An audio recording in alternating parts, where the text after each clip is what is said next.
This month, we commemorate the 10th anniversary of the Syrian uprising. For a full decade, the Syrian people have endured the unimaginable: violent suppression, terrorism, and a brutal civil war. Imagine being a 10-year-old child in Syria. One of your parents may have been killed by chemical weapons attacks, one of the 500,000 killed by Assad's horrific war. Some of your relatives were tortured or disappeared.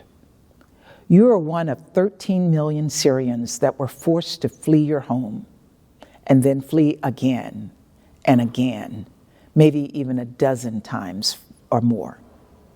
You're 10 years old, and you've known nothing but war.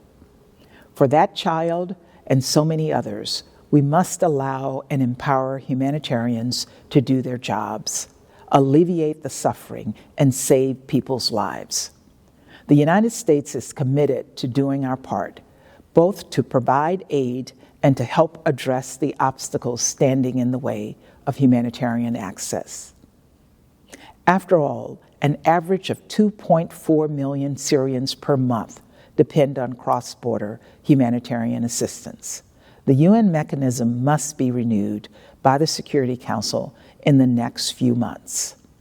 So today, I'm proud to announce over $596 million in new humanitarian assistance in support of vulnerable Syrians in Syria, Egypt, Iraq, Jordan, Lebanon, and Turkey from the United States.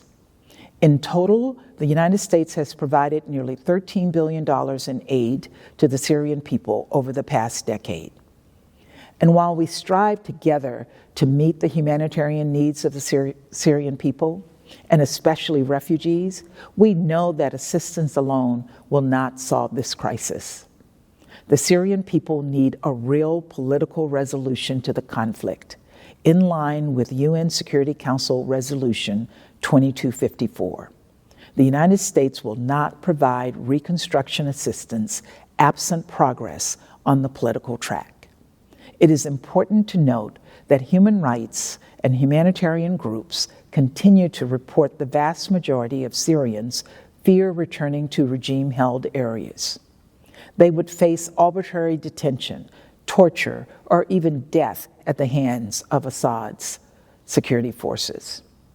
So any Syrian refugee return must be voluntary, well-informed, and take place in safety and with dignity to the place of their origin or choosing.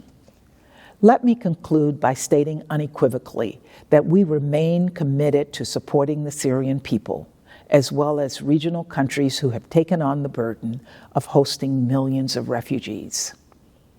The Syrian people deserve a real political solution. They deserve a safe, stable, and hopeful future. As I've said throughout this month, the 11th anniversary cannot look like the 10th. Thank you.